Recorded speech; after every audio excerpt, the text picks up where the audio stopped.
ठीक है, अब स्टार्ट करते हैं अपना यहाँ जो टॉपिक रहेगा आज का। टॉपिक का नाम रहेगा, हाँ टॉपिक का नाम रहेगा अपना कृषि संपदा।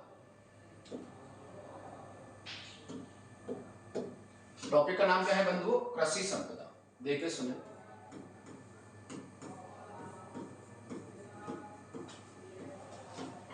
हाँ जी देखिए सुने, टॉपिक का नाम क्या है बंधुओं? कृषि संपदा। तो आज हम टॉपिक पढ़ने वाले हैं कृषि के बारे में, इसके बारे में, कृषि के बारे में, एग्रीकल्चर के बारे में अध्ययन करेंगे। देखते हैं पहला क्वेश्चन क्या बनता है यहां से। हाँ जी देखिए सुनिए, तो प्रथम क्वेश्चन बनता है कि भारत के लगभग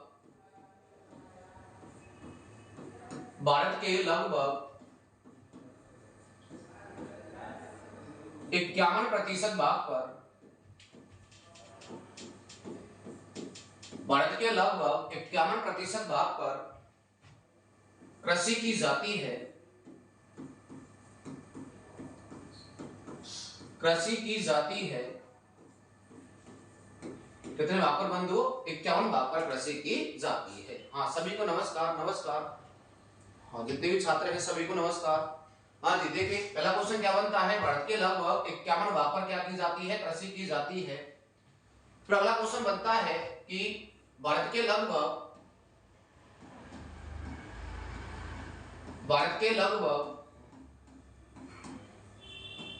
कितने प्रतिशत भाग पर आपके चारागाह पाए जाते हैं? चारागाह है, उसके बाद वन देखने को मिलते हैं और उसके बाद बंजर भूमि देखने को मिलती है। क्या देखने को मिलती है? बंजर भूमि। देखो थोड़ा सा, हाँ जी, तो चारागाह पाए जाते हैं, वन पाए जाते हैं, बंजर भूमि देखने को मिलती है। तो 51 भाग पर कृषि की जाती है। तो चारागाह आपके देखने को मिलते हैं 4% भाग पर, वन पाए जाते हैं 21% भाग पर। और कल मैंने आपको बताया था यदि इनको काउंट करें हम 51, 21, 4, 76 हुआ। कितना हुआ भैया? 76। तो लगभग 24% भाग पर 24% जो भूमि है वो कैसे देखने को मिलती है इंडिया के अंदर भैया? बंजर देखने को मिलती है। कैसे देखने को मिलती है बंधुओं? बंजर आपको देखने को मिलती है। तो ये जो अपना पॉइंट है कि कृषि संपदा में भारत के लगभग 51 भाग पर क्या की जाती है? कृषि की जाती है। और भारत के लगभग जो कितने भाग पर? 4% भाग पर क्या पाए जाते हैं? चारागाह है, 21 पर वन पाए जाते हैं और 24% भाग पर क्या देखने को मिलती है? हमें बंजर भूमि हमें देखने को मिलती है। आगे चलते हैं और चर्चा करते हैं, थोड़ा सा आगे बढ़कर वो देखते हैं क्या रहेगा पॉइंट। देखिए हाँ जी देखो, आगे चलते हैं और चर्चा करते हैं। अभी थोड़ा सा हमने पढ़ा था इस बारे को कि कृषि के बारे में, एग्रीकल्चर के बारे में, ठीक है। आगे चलो देखिए शब्द अगला है कृषि से एग्रीकल्चर। कृषि का विकास कैसे किया गया? कृषि का जो विकास होता है, इसका जो विकास किया गया वो विकास किया जाता है अपनी पंचवर्षीय योजनाओं से। किससे किया जाता है बंधुओं? पंचवर्षीय योजनाओं से इसका विकास किया जाता है। जैसे उदाहरण के लिए देखते हैं, प्रथम, हाँ सर जी ये टॉपिक पहली बार पढ़ रहा हूं, बहुत अच्छी बात है, पढ़ो पढ़ो तो पढ़ लो। ओहो हाँ जी देखिए आगे देखिए भैया, ये पंचवर्षीय योजनाओं से इसका विकास हुआ था। जैसे देखते हैं प्रथम पंचवर्षीय योजना, प्रथम पंचवर्षीय योजना, प्रथम पंचवर्षीय योजना की बात करें हम तो प्रथम पंचवर्षीय योजना का जो आगमन हुआ था वो हुआ था 1951 में और इसका अंत होता है 1956। 5 साल चली थी और इसमें सबसे अधिक जो विकास किया गया वो किया गया कृषिगत क्षेत्रों के ऊपर। किनके ऊपर भैया? कृषिगत क्षेत्रों के ऊपर विकास किया गया, सिंचाई के ऊपर विकास किया गया प्रथम पंचवर्षीय योजना में। और इसका जो आपका मॉडल होता है वो था अपना हेराल्ड डो मोर। कौन सा होता है भैया? हेराल्ड डो मोर, इसका मॉडल हमें देखने को मिलता है। ठीक है आगे देखें, हाँ 51-56। आगे चलते हैं और चर्चा करते हैं थोड़ा सा, ठीक है। आगे देखो कि जो कृषि है इसका जो विकास हुआ था वो प्रथम पंचवर्षीय योजना के तहत प्रारंभ हो गया था 1951 से 56 के मध्य। आगे देखें कि इसके विकास में सबसे महत्वपूर्ण जो योगदान रहा है, इसके विकास में जो सबसे महत्वपूर्ण योगदान रहा है वो रहा है अपना हरित क्रांति का। किस क्रांति का रहा है बंधुओं? हरित क्रांति का इसमें सबसे महत्वपूर्ण योगदान रहा है। हरित क्रांति का सबसे महत्वपूर्ण योगदान रहा है, महत्वपूर्ण योगदान रहा है। तो प्रथम पंचवर्षीय योजना अर्थात पंचवर्षीय योजनाओं का महत्वपूर्ण योगदान है विकास में।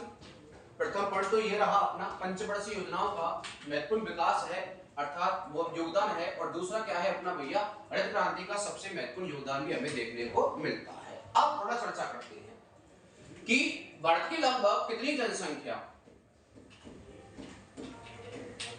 भारत की लगभग कितनी जनसंख्या, तो 55 से लेकर और 58% की मध्य जनसंख्या है वर्तमान, ये टिकी हुई है। ये टिकी हुई है किसके ऊपर टिकी हुई है भैया? अपने कृषि के ऊपर टिकी हुई है। किसके ऊपर टिकी हुई है भैया? कृषि के ऊपर डिपेंडेंट है। हाँ, डॉक्टर एम.एस. स्वामीनाथन। हाँ, आगे देखते हैं। उसके बाद देखते हैं कि भारत में सर्वाधिक कृषि कहाँ की जाती है। आगे चलते हैं, आगे बढ़ो। कृषि देखिए सभी, यदि कृषि की भी बात की जाए तो भारत में सर्वाधिक कृषि, भारत में सर्वाधिक जो कृषि की जाती है वो की जाती है अपना उत्तर प्रदेश और पंजाब। उत्तर प्रदेश और यूपी के बाद कहां की जाती है भैया? अपने पंजाब में। कहां की जाती है भैया? पंजाब में। आगे देखो, उसके बाद चलो ठीक है, ये बहुत सारी बातें हो जाती हैं। फिर आगे क्वेश्चन बनता है कृषि का जुआ किसे कहा जाता है? तो कृषि का जुआ कहा जाता है मानसून को। किसे कहते हैं बंधुओं? मानसून को कृषि का जुआ कहा जाता है। क्या कहा जाता है? कृषि का जुआ कहा जाता है। उसके बाद फिर जो हम पढ़ने वाले हैं कृषिगत विकास में, सबसे पहले पढ़ेंगे यहाँ हम क्रांति। क्या पढ़ने वाले हैं भैया? क्रांतियों के बारे में अध्ययन करेंगे। इसके बारे में, क्रांतियों के बारे में अध्ययन करते हैं। तो ध्यान रखें थोड़ा सा। अब यहाँ जो अपनी चर्चा होगी और जो बात होगी अपनी, यहाँ सबसे पहले जो बात होने वाली है वो हम करने वाले हैं यहाँ कृषि क्षेत्रों में सबसे महत्वपूर्ण योगदान देने वाली जो आपका क्षेत्र है वो बात है, वो किसके बारे में है भैया? हरित क्रांति के बारे में है। किसके बारे में है? हरित क्रांति। हरित क्रांति है क्या?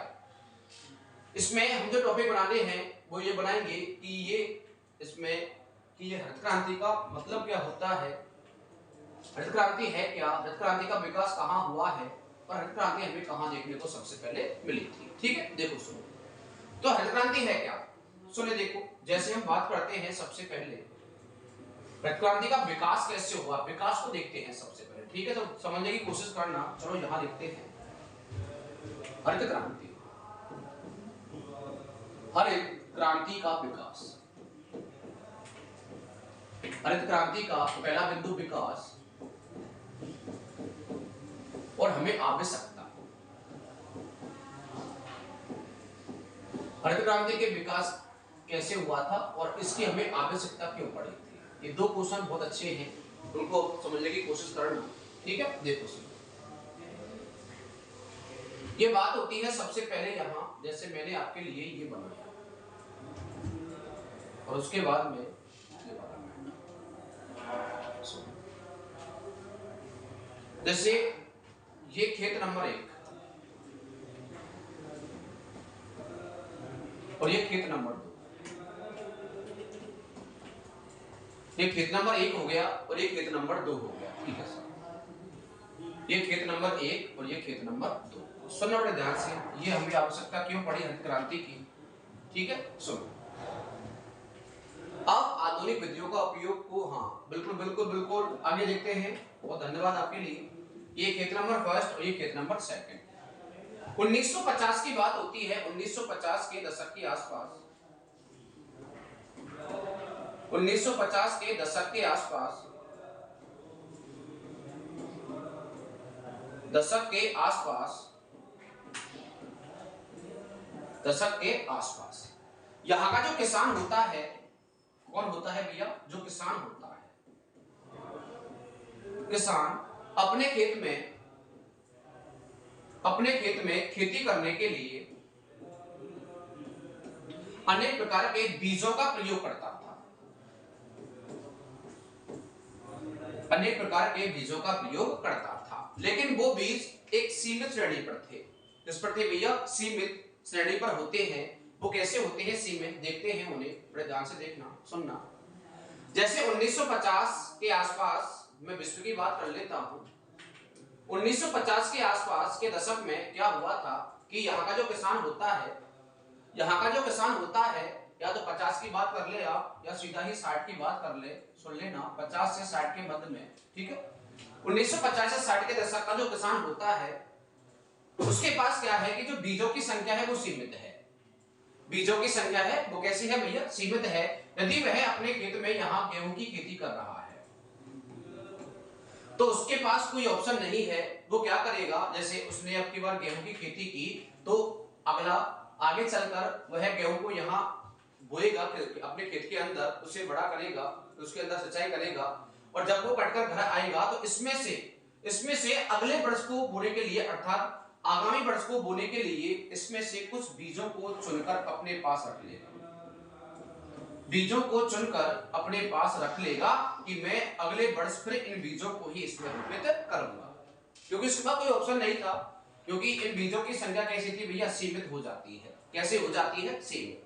फिर जैसे उदाहरण के लिए समझते हैं, 1950 में किसान ने इस बीज को अपने खेत में बो दिया, और बोने के बाद उसमें क्या किया किसान ने कि इसमें से ही कुछ बीजों को इकट्ठा करके अलग से रख लिया कि मैं 1951 में फिर दोबारा से इन्हीं बीजों को बोऊंगा खेत के अंदर।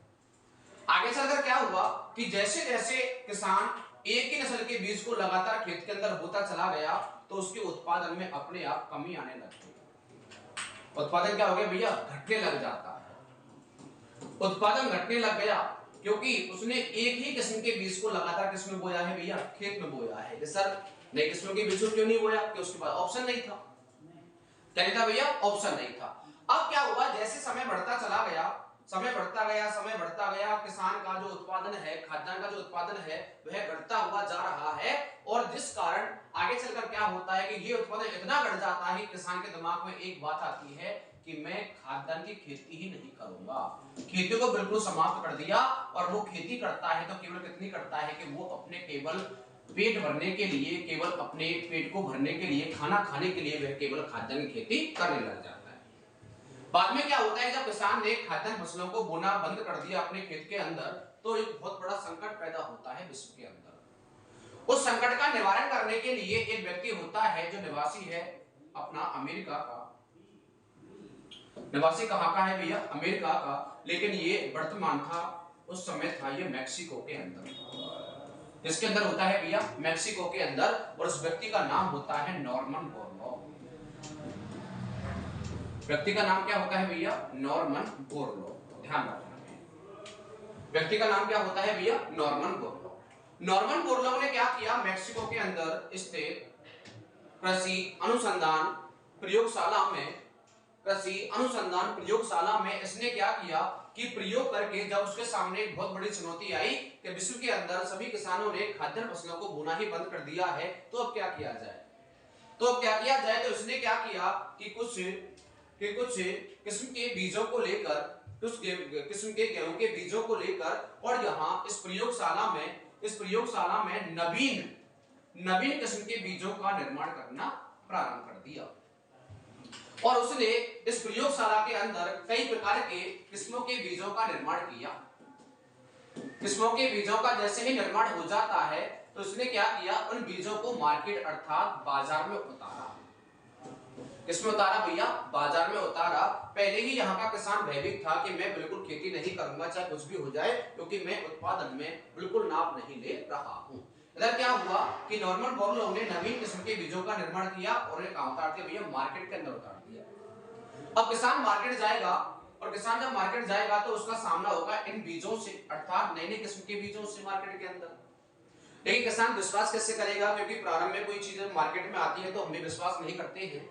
तो किसान ने क्या किया, यहाँ विश्वास करना बिल्कुल बंद कर दिया कि हम बिल्कुल हमें चाहिए नहीं। तो कुछ किसान ऐसे भी होते हैं जिन्हें आवश्यकता थी नई किस्म के बीजों की, तो उन्होंने क्या किया कि इस किस्म के बीज को खरीदा और अपने खेत में बो दिया। किसमें बो दिया भैया? खेत में बोया। तो नवीन किस्म के बीजों को, जब नवीन किस्म के बीजों को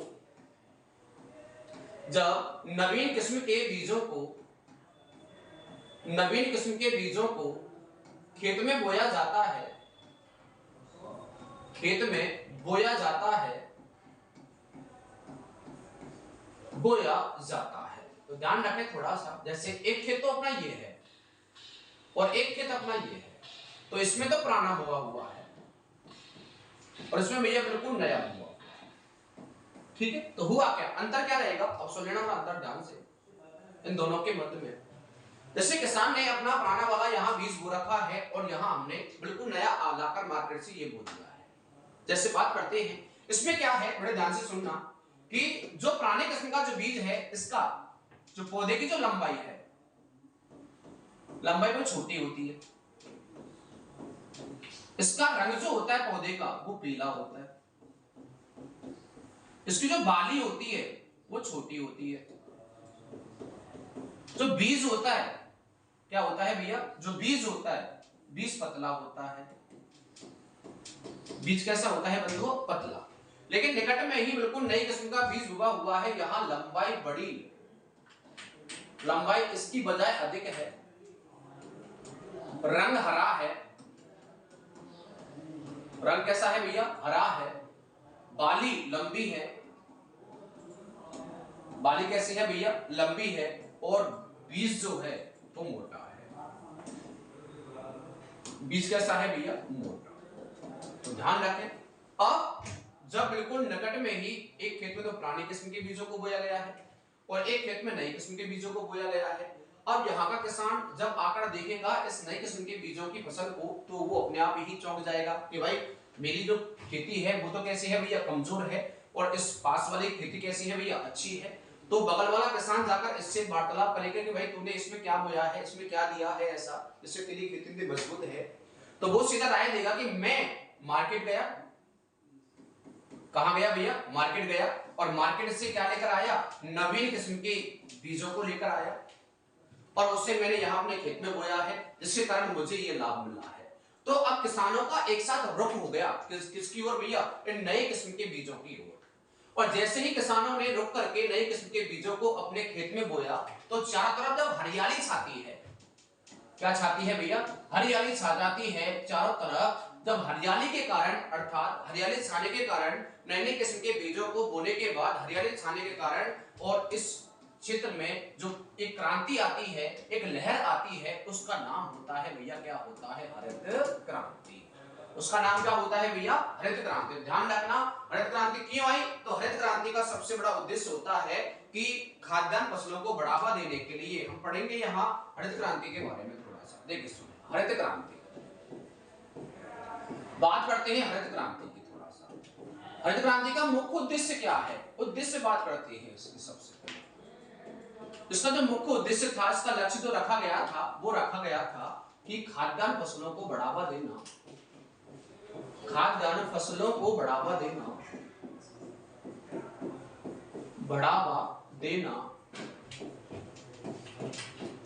और नवीन किस्मों के बीजों का निर्माण करना, नवीन किस्म के बीजों का निर्माण करना, नवीन किस्म के बीजों का निर्माण करना। ठीक है सर, ये बात हो जाती है यहां से। ठीक है, आगे चलो, आगे देखते हैं और बात करते हैं। ठीक है, हरित क्रांति का शुभारंभ कहां से हुआ है, ये क्वेश्चन बहुत बार एग्जाम में पूछा है। हरित क्रांति का जो शुभारंभ होता है, हरित क्रांति का शुभारंभ होता है, वो हुआ है मैक्सिको देश से। कहां से हुआ है भैया, मैक्सिको देश से हुआ है। इसका श्रेय किसे जाता है, अर्थात इसका जन्मदाता किसे कहा जाता है, जन्मदाता कहा जाता है नॉर्मन बोरलॉग को। किसे कहा जाता है बंधुओं, नॉर्मन बोरलॉग को इसका जन्मदाता कहा जाता है। ठीक है, तो आगे चलते हैं थोड़ा सा, फिर बात करते हैं भारत में इसका जन्मदाता, भारत में इसका शुभारंभ कहां हुआ, इंडिया में। इंडिया में इसका जो शुभारंभ होता है वो होता है पंजाब। कहां हुआ था भैया? पंजाब के अंदर हुआ। और भारत में इसका जन्मदाता, भारत में इसका जन्मदाता जो होता है वो होता है अपना, ध्यान रखें, एम.एस. स्वामीनाथन। कौन होते हैं भैया? एम.एस. स्वामीनाथन। तो ध्यान रखें। तो ये तो विश्व के बारे में मैटर हो गया अपना, और ये किसके बारे में हो गया भैया? इंडिया के बारे में। और जब यहाँ नई नई किस्म के बीजों को खेतों में बोया जाने लगा, तो यहाँ जब हरियाली छाती है तो उसकी एक लहर पूरे विश्व में छाती है, उसे नाम दिया जाता है, क्या दिया जाता है? हरित क्रांति। ध्यान रखें, इसका नाम क्या मिलता है भैया? हरित क्रांति आपको देखने को मिलता है। ठीक है, आगे चलते हैं। ऐसे ही बात करते हैं थोड़ा सा अब कृषि से संबंधित क्रांतियों की। कृषि से संबंधित क्रांति टॉपिक में बाद में चलेंगे, थोड़ा सा क्रांतियों के बारे में देख लेते हैं। कृषि से संबंधित क्रांति, ठीक है भाई। कृषि से संबंधित क्रांति वो कैसे? सबसे पहले बात करेंगे यहां श्वेत क्रांति की। इसकी बात करते हैं भैया, श्वेत क्रांति। लेकिन इससे पहले भी एक क्रांति और हमें देखने को मिलती है, वो देखो। इससे पहले भी हमें क्रांति देखने को मिलती है, क्रांति का नाम है यहां इंद्रधनुष क्रांति। क्रांति का नाम क्या है बंधु? इंद्रधनुष क्रांति। ये है क्या? इसमें जो रंग होते हैं वो कितने होते हैं? 7।